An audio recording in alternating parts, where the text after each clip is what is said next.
Hi, I'm Cyndi Lauper. My scalp was covered with psoriasis, which could lead to psoriatic arthritis. But Cosentyx treats both. Cosentyx secukinumab is prescribed for adults with moderate to severe plaque psoriasis 300 milligram dose and adults with active psoriatic arthritis 150 milligram dose. Don't use if you're allergic to Cosentyx. Before starting, get checked for tuberculosis. An increased risk of infections and lowered ability to fight them may occur, like tuberculosis or other serious bacterial, fungal, or viral infections. Some were fatal. Tell your doctor if you have an infection or symptoms like fevers, sweats, chills, muscle aches, or cough, had a vaccine or plan to, or if inflammatory bowel disease symptoms develop or worsen. Serious allergic reactions and severe eczema-like skin reactions may occur.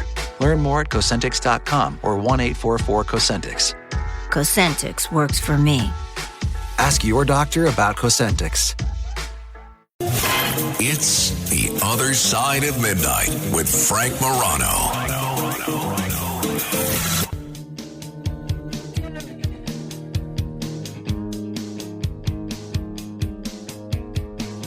This is The Other Side of Midnight. I'm Frank Morano. One of my favorite people to talk to since I've been doing this show has been Mark Shaw. He's an investigative journalist. He's an attorney. He's the author of several best-selling books, including Fighting for Justice, The Improbable Journey to Exposing Cover-Ups about the JFK Assassination and the deaths of Marilyn Monroe and Dorothy Kilgallen. And I enjoy talking with Mark Shaw not only because he just sounds good on the radio and he's just a very compelling storyteller, but because of the meticulous footnotes in his book. You can go down, no matter which of his books you read, down a whole rabbit hole just by following his footnotes. They are meticulously researched, and even if you disagree with his conclusions or even just don't support the questions that he might be raising about some of the most high-profile deaths over the last 60 years, you can't help but be interested in it. And I was interested in talking with Mark because in light of what we're seeing in California with the attempt to get a resentencing of the Menendez brothers, that's a case that Mark has some strong feelings about, and believe it or not, it may actually have some parallels with some other sort of infamous cases that we've talked about previously.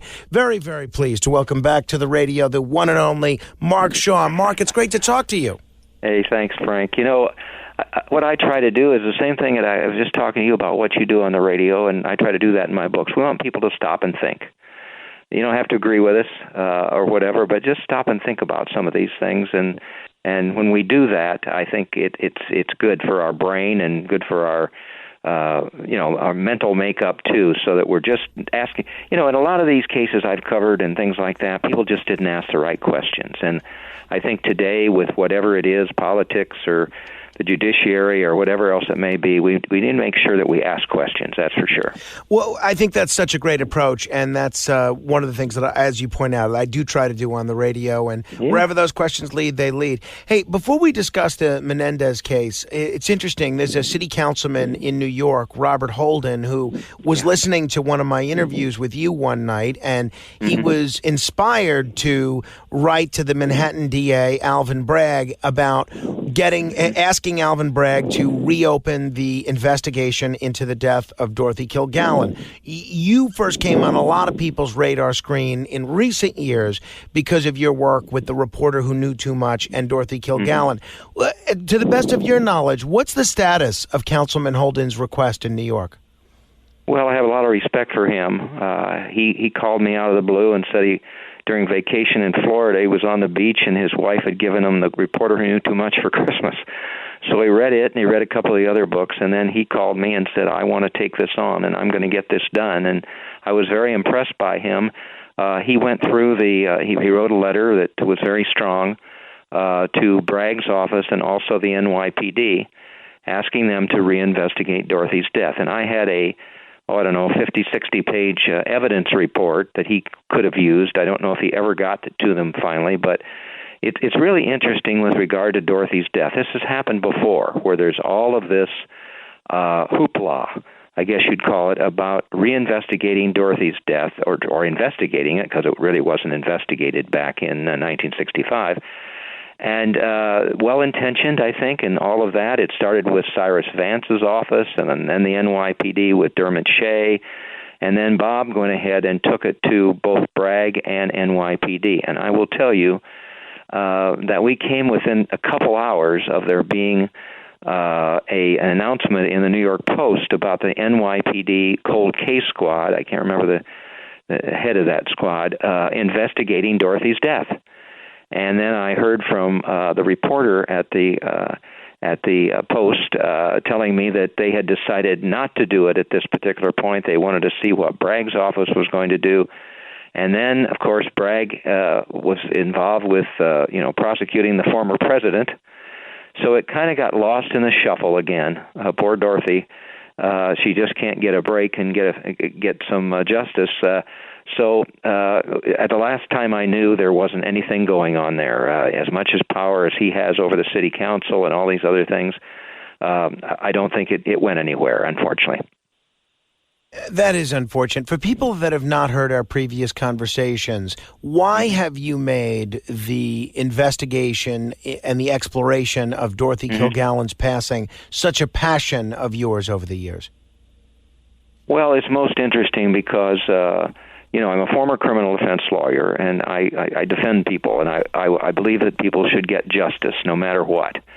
Well, here's Dorothy, called the most powerful female voice in America by the New York Post. She, on What's My Line for 10 years, 10 million people watched that every Sunday night. She had a newspaper column, circulated to 200 newspapers across the country. All of that. I mean, she was a phenomenal woman. I've just written a little bit more about her in my new book. She was in the race around the world in 1936 when they took commercial aircraft. I mean, she was a astoundingly remarkable woman. And when she died in 1965 under mysterious circumstances, there unfortunately was no investigation. Quickly, the medical examiner's office said she died of an overdose of drugs, circumstances undetermined. And that sounds like it's ripe for a investigation, but there was none back then. So then I kind of, I guess, pat myself on the back, brought her back to life, and I found out more about her, and I investigated myself, and I researched and everything, and I was able then to get to a point where she had a shot at getting a new investigation. Well, that happened with a reporter who knew too much, and then I reemphasized that in a book called Denial of Justice. Then I connected her death with Marilyn and Dorothy in Collateral Damage, and then the most recent book, Fighting for Justice, the same way. Each step of the way, I found more evidence that Dorothy Kilgallen was murdered because she was the reporter who knew too much. She was writing a book. She covered the JFK assassination. She was the only reporter to interview Jack Ruby at the trial out of 400. And she was writing a tell-all book for Random House that was going to name names about who was involved in JFK's death and who covered it up. And it was about 3 weeks after it was discovered what she was going to do by these powerful men she was going to expose that she was found dead. Wow, my goodness. At 30 minutes after the hour, this is The Other Side of Midnight. If you're just tuning in, my guest is Mark Shaw, attorney, investigative journalist. His books are terrific, and you can check out. You can start with The Reporter Who Knew Too Much or any of the other books that we've been talking about, and I can promise you, you'll be riveted. I particularly enjoyed Fighting for Justice, basically the story behind the story of how a lot of that came to I got into this, yeah. All right, let's talk about what's happening in the near present. The Menendez brothers have become very much in the news again. There's a Netflix documentary.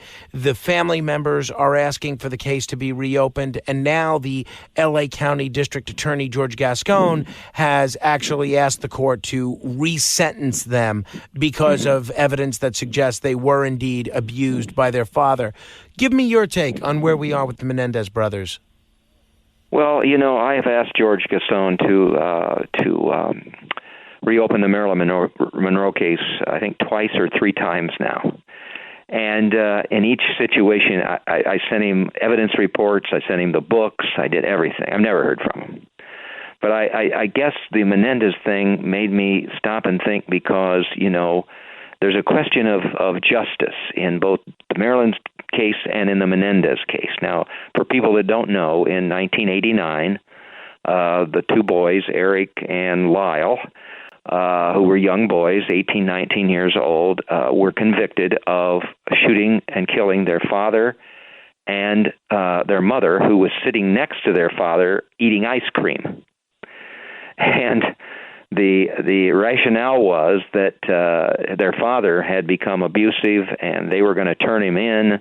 They were going to turn him in and all of that, and so they couldn't let that happen, and they ended up killing their parents. So they were, I think, the first trial was a mistrial, and then they were convicted and sentenced to life imprisonment, and they've been there ever since, 34 years in prison. So it was just interesting to me that Gaston, who is about to lose the election down there, it looks like, as DA, decided to reopen, not reopen, but look at resentencing these two men and give them, hopefully, the justice they deserved, and yet he won't even look at Marilyn's case. And so as far as the Menendez thing goes, I have a lot of problem as a former criminal defense lawyer. Juries, I believe in juries. Now, they make a mistake once in a while, but most of the time, maybe 95% of the time, they get it right. Well, the jury heard the evidence in their case. Now, there is some question about whether they heard about this abuse or not, but no matter what, they found these two boys guilty. And life imprisonment was what they deserved, it looks like. So now they've been in prison so long, and it just bothered me a bit that, you can look back and say, wait a minute, okay, they've been in prison 34 years and so on and so forth that way. But the jury found them guilty of two horrendous crimes here. Now, there's some new evidence supposedly that shows that their father was abusive to them and everything, but to cold-blooded kill the father and mother, I mean, that really is disturbing. And so now Gaston has gone to the court and asked for a resentencing and so on and so forth, and talking about their rehabilitation, which may be there. But I think it brings up a lot of questions about whether that's proper at this particular point. Is that justified? And, I'd be interested in your take on it too, Frank. It just concerns me that all at once this has become a passion of George Gaston's right before the election. Well, I've said exactly that from the beginning, which is I thought this was purely political. And I'm not saying that there's not some merit to the claim, but the timing of this being done by someone who's trailing by double digits in his reelection, according to the polls, it strikes me as pretty tough to ignore. If people are just tuning in, this is The Other Side of Midnight. I'm Frank Morano. My guest is Mark Shaw. Let's talk about something that you do want George Gascon to take a look at, and that's what you just alluded to, the death of Marilyn Monroe. Marilyn Monroe, history records, died in 1962 of a suicide due to the use of barbiturates. You've written a letter, a follow-up letter to the DA in L.A., asking him to reopen this case as a homicide. How come? Well, it concerns me that all at once he's so excited about the Menendez brothers, and I think he should be spending his time on looking at Marilyn Monroe's death. I don't know if this is proper to say or not, but both with Dorothy and Marilyn's case, I wonder what would have happened if they were men. I've noticed that through the history that I'm a historian mostly, that I look at these cases and I feel like that men get a better shot than women do. And with Marilyn, it's just astonishing. I mean, the evidence that Dorothy Kilgallen was murdered is strong, but with Marilyn, there's just no question about it. And in my books, I've been able to prove that. She had the affair with both Robert and John Kennedy, John first, then Robert. And maybe people may remember she sang Happy Birthday to John Kennedy at Madison Square Garden, and then she had a short affair with him, and then it was Robert Kennedy that got into her life. Well, I've been able to prove that, at one particular point, there was a CIA document that I looked at, and she was about to go to the media with information about what the Kennedys had told her. And some of it had to do with national security, that they were going to assist with the assassination of Castro and things like that. And at that particular point, in my opinion, she was dead. They weren't going to let her do that. There also was a torrid love affair between Bobby and Marilyn, whereupon he told her that he was going to divorce Ethel and marry her. Wow. And so there was all this motive. If she took that to the, and I look at motive more than anything, there was all this motive that she could not go to the media, or both of those brothers would have been, their careers would have been destroyed. So what I've been able to show too is that if you really want to go ahead and falsify a death, start with the autopsy. And that's what exactly happened with Dorothy Kilgallen's death. It was a terrible autopsy. They forgot to do some things they should have done, and so on and so forth. With Marilyn's, it was even worse. It was Thomas Noguchi, the famed forensic scientist or whatever, that handled that. And he actually admitted that he forgot to look at some of her organs, and by the time he forgot, he had thrown them away. I will tell you, one of my new challenges is I'm looking into the death of Robert Kennedy, because I have found some new evidence that shows that there is no way in the world that Sirhan could have killed Robert Kennedy, and all of that. And again, you look at the autopsy. So with Marilyn, there were all these questions about what was going on, but the person who gets involved in each one of these cases is named J. Edgar Hoover. And Hoover was always protecting his butt. He protected the person that I believe orchestrated Dorothy's death, which is Carlos Marcello, the New Orleans Don. He protected Robert Kennedy, who was involved with Marilyn, and I believe was instrumental in her death. And he did the same thing exactly when Robert Kennedy died. So it's just interesting to me that, and I put in the letter to Gaston all of these reasons that I found that don't make any sense with regard to Marilyn. And the chief one, I will tell you, is this. You asked me if this sounds like a person who's going to commit suicide. The very day that Marilyn died, Dorothy Kilgallen had written an article that was in the I think one of the newspapers out there, and it basically said Marilyn is on the upswing. She's got new Broadway offers. She's going to be in a new movie. She's going to remarry her former husband, Joe DiMaggio. She's doing this, she's doing that, and all of that. Well, that's not a person who is down and out and about to take her life. But what happens with a lot of coverage of this, Frank, unfortunately, and you're somebody who is not at all guilty of this, is they pick and choose among the evidence, and they leave out anything that is not going to prove their theory, just like with Oswald alone. And I'm going to put in my new book, say, just like with Sirhan alone. And they don't go any further with things, and the same thing with Dorothy.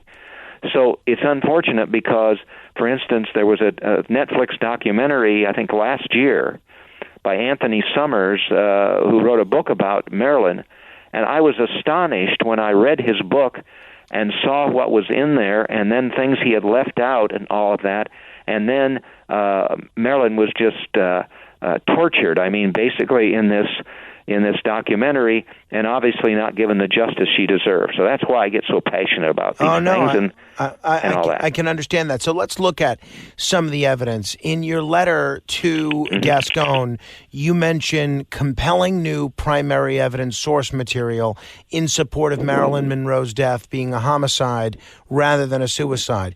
Could you elaborate on the nature of this new evidence and why, in your view, it's enough to justify reopening a decades-old case? Well, it's interesting because the new evidence basically is how Marilyn died.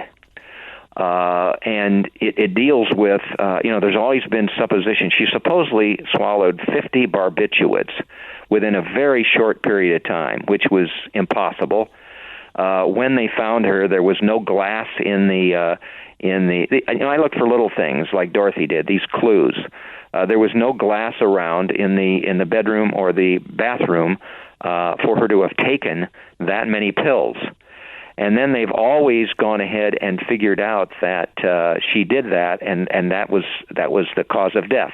Well, I've been able to show, and with the new evidence and everything, that basically, and I don't want to get too seedy for your audience, but that these barbiturates were inserted into her rectum, and there's medical evidence of that. And I found a nurse who's an expert in that area, who told me that if you look at Marilyn Monroe's face, it's kind of a grayish color. Now, I wish I had, there's a term for that, and maybe your audience, some other people will know, but there's a term for that, and that really shows you what the cause of death is that way. Well, that was just all disregarded with regard to what happened that way. The crime scene, for instance, the new evidence I have, it was just completely dilapidated by the time everybody got there. Of course, they all wanted to see Marilyn Monroe in the nude and so on and so forth that way. There were lights on in places there shouldn't have been. There's conflicting stories with her housekeeper. I mean, I could go on and on, Frank, but there's just all kinds of evidence that obviously point to a different method of killing Marilyn. There's also evidence that I found that Bobby Kennedy had visited Marilyn's home along with Peter Lawford the day that Marilyn died, trying to talk her out of going to the media, and that he left part of a door open so that whoever was going to come in, probably some of his operatives or something, could do that, could get in there and do what they needed to do with her. You know, here's the kicker. I hadn't seen this before, but when Dorothy Kilgallen was told that Marilyn Monroe died, the first thing she said was, "It's the Kennedys." Choosing a bottled Starbucks Frappuccino drink that's all flavor and just 100 calories? Easy. Choosing between creamy vanilla, double chocolate, and sea salt caramel flavors? A little harder. Try the delicious new Starbucks Frappuccino light drinks. Look for them wherever you buy groceries. Start with Starbucks coffee. This podcast is supported by Progressive, a leader in RV insurance. RVs are for sharing adventures with family, friends, and even your pets. So if you bring your cats and dogs along for the ride, you'll want Progressive RV Insurance. They protect your cats and dogs like family by offering up to $1,000 in optional coverage for vet bills in case of an RV accident, making it a great companion for the responsible pet owner who loves to travel. See Progressive's other benefits and more when you quote RV insurance at Progressive.com today. Progressive Casualty Insurance Company and Affiliates. Pet injury is an additional coverage and subject to policy terms. We interrupt this program to bring you an important Wayfair message. Wayfair's got style tips for every home. This is Styles McKenzie helping you make those rooms sing. Today's style tip: when it comes to making a statement, treat bold patterns like neutrals. Go wild, like an untamed animal print area rug under a rustic farmhouse table from Wayfair.com. Arr, fierce. This has been your Wayfair style tip to keep those interiors superior. Wayfair, every style, every home. Feel like you're stuck in career limbo? Clock in, clock out, repeat. No growth, no new opportunities. It's time to break out and break into tech. With CBT Nuggets, you can start building the IT skills that companies are hiring for right now.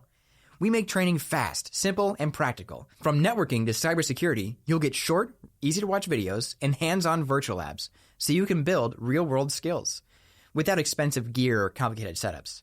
For just $59 a month, you get unlimited access to our full training library. That includes certifications, skill-based learning, and practice exams, a $100 value included free. Learn anytime, anywhere, and get job ready on your terms. Thousands have used CBT Nuggets to launch new careers, and you can too. Right now, CBT Nuggets is offering a free trial. Easily find the training you need and test it out with no commitment. Start your 7-day free trial now at cbtnuggets.com. Don't wait. A better job is just a few clicks away. That's incredible. In terms of the practicality of reopening an investigation, obviously you were a criminal defense attorney. You know better than most. The reason that statutes of limitations exist, at least in part, is because evidence degrades over time. Given that many key witnesses may have passed away or have fading memories if they are still alive, how do you address potential concerns over the reliability of testimonies or evidence that have resurfaced years after the original investigation? It's a great question. I'm a big believer in documents. Now, people can say things and so on and so forth that way and all of that, but if you look at the documentation in Marilyn's death, including the autopsy, including, for instance, Frank, on the morning after she died, the death certificate said that she died of an overdose of drugs. At 1 o'clock in the afternoon, that same death certificate said she she committed suicide. So I look at the documents, and I look at primary source witnesses who were there. Now, the woman, the nurse that told me, what her analysis was of what happened, she's still alive. There's other ones that I have, too, that way. So I think, it's going to be circumstantial evidence for the most part, I suppose, anymore. But I think it's reliable evidence. I don't speculate in my books. And when I give this material to the reader, I try to do like a prosecutor and then let them make up their own mind what they think happened, ask the questions, and so on and so forth. That's why I get so many emails. People can go see about my books at markshawbooks.com. My email is mshawin@yahoo. I answer every email, and I think at last count I've got about 6,000 of them because people get in touch with me with tips and different things like that. But they most all of them are astonished that Marilyn Monroe, never got a proper investigation in 1962, and nobody seems to want to reinvestigate that today, and the same thing goes pretty much with Dorothy Kilgallen. You suggest that reopening this case could bolster Mr. Gascon's public reputation.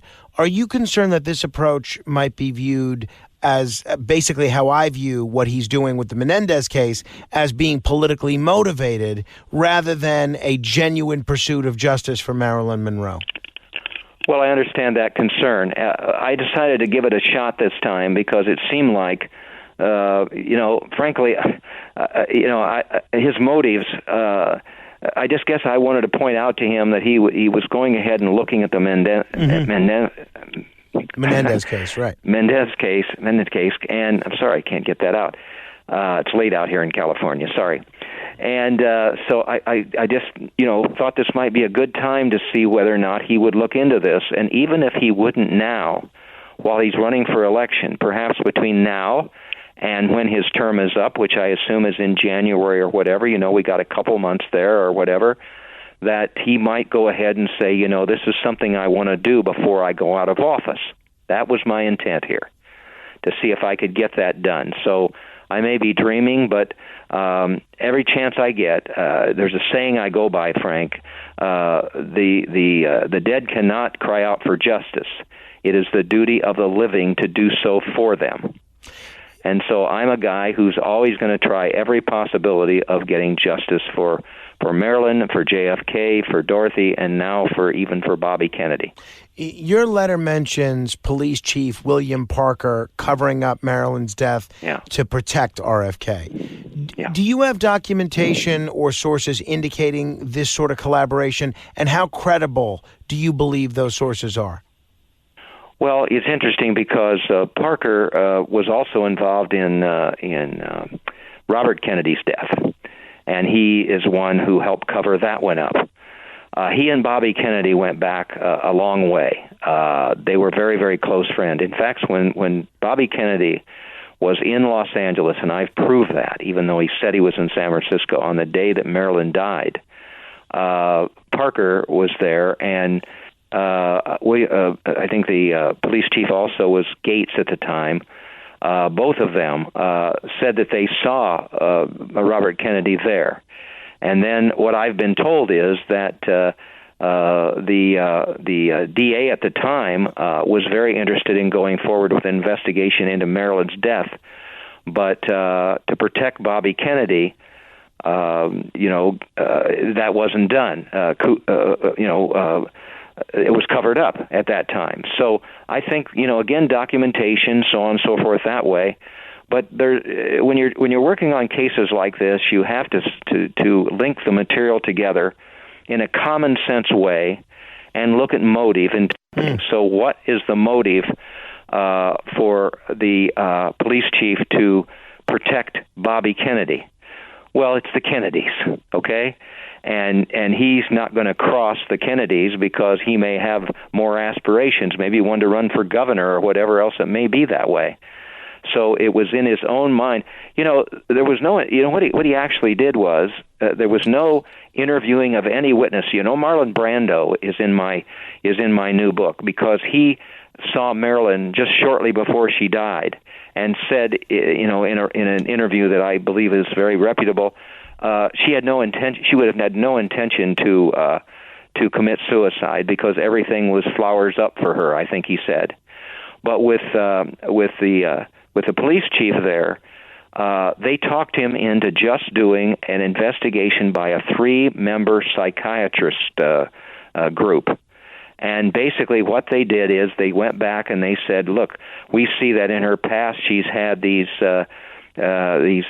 mental problems and being depressed and all of that. And basically concluded, well, yeah, it makes sense that she committed suicide. Well, that's not a proper investigation of anyone. Of course not. That's what happened.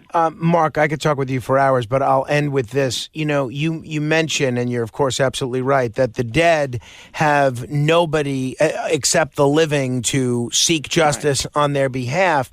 It's true, though, that the dead that are being accused of things that are nefarious have nobody to speak up for them except the living. Mm-hmm. With that in mind, ethically speaking, do you have any concerns about casting posthumous accusations on people who, because they're no longer here, are unable to defend themselves? Folks like J. Edgar Hoover or Robert F. Kennedy or others. How do you ensure that your assertions don't unintentionally harm the legacy of others?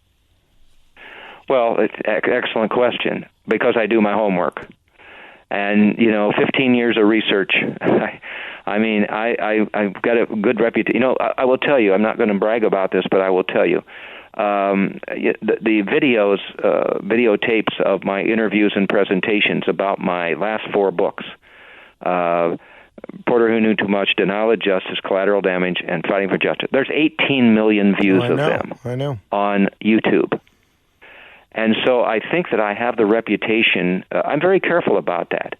But when I find a letter between Robert Kennedy and JFK's sister talking about Marilyn Monroe and Bobby being an item in L.A., or I find a letter by J. Edgar Hoover talking about the fact that Dorothy Kilgallen is a dirty columnist, things like that, you see, I feel very able to make accusations with regard to things so that people can then make up their own mind what they think, but I think those accusations need to come forward. Mark Shaw, we're going to have to end it there. It is always a treat talking with you. I encourage folks to check out all your books, and especially Fighting for Justice, which makes your story just as interesting and compelling as the stories you're covering. Thank you, Mark. Hey, thank you. You're a good man. I appreciate it. Thank you. If you want to comment on any portion of our conversation, you're welcome to give me a call. Our phone number is 646-720-0635. That's 646-720-0635. This is The Other Side of Midnight. Straight ahead.